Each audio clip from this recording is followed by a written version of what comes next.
ಇಲ್ಲಿ ನೋಡ್ತಾ ಇರ್ಬೋದು ಎಷ್ಟೊಂದು ವೆರೈಟಿ ಆಫ್ ಆರ್ತೀಸ್ ನೀವು ನೋಡ್ಬೋದು. ನಮ್ದು ಈ ಥರ ಮಾಡಿಸಿದ್ವಿ. ಆಮೇಲೆ ಇಲ್ಲಿ ನೋಡಿ ವಿಳ್ಯದೆಲೆದು ಈ ಥರ ಎಲ್ಲ ವೆರೈಟಿ ಆರತಿಗಳು ನೋಡ್ಬೋದು. ಹೋಗ್ತಾ ಹೋಗ್ತಾ ಹೋಗ್ತಾ ಒಂದೊಂದೇ ಮನೆಯಿಂದ ಆರತಿಗಳೆಲ್ಲ ಜಾಯಿನ್ ಆಗ್ತಾ ಇರುತ್ತೆ. ಇಂಟ್ರೆಸ್ಟಿಂಗ್ ಆಗಿರುತ್ತೆ ನೋಡಿ. ಈಗ ಈ ರೋಡಿಂದ ಒಂದು ನವಿಲು ಆರತಿ ಬಂದಿದೆ. ನಾನಂತೂ ಫಸ್ಟ್ ಟೈಮ್ ನೋಡಿದ್ದು ಈ ಥರ ಆರತಿ.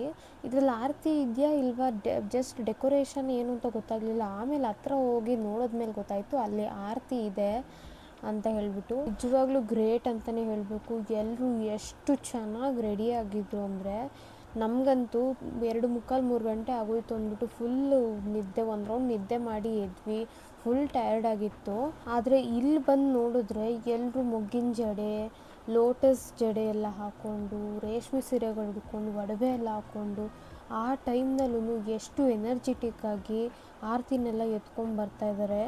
ನನಗಂತೂ ಏನು ಅನ್ನಿಸ್ತು ಅಂದರೆ, ನೆಕ್ಸ್ಟ್ ಟೈಮ್ ಹೋದರೆ ನಾನು ಇದೇ ಥರ ರೆಡಿಯಾಗಬೇಕು ಅಂತ ಅನ್ನಿಸ್ತು. ಬಿಕಾಸ್ ನಾನೇ ಸಿಂಪಲಾಗಿದ್ದಿದ್ದು, ನಾವೇ ಹೇಳಬೇಕು ಅಂದರೆ ಸಿಂಪಲಾಗಿದ್ದಿದ್ದು ಬೇರೆಯವ್ರನ್ನೆಲ್ಲ ಕಂಪೇರ್ ಮಾಡಿದ್ರೆ. ಎಲ್ಲರೂ ಸೇರಿಕೊಂಡು ಡ್ಯಾನ್ಸ್ ಕೂಡ ಆಡ್ತಾಯಿದ್ರು.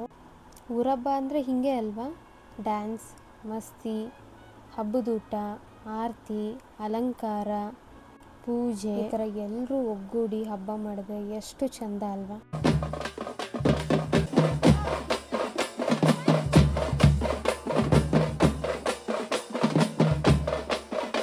ಈಗ ಎಲ್ಲರೂ ಆರತಿನೆಲ್ಲ ಎತ್ಕೊಂಡು ದೇವಸ್ಥಾನ ತಲುಪಿದ್ವಿ.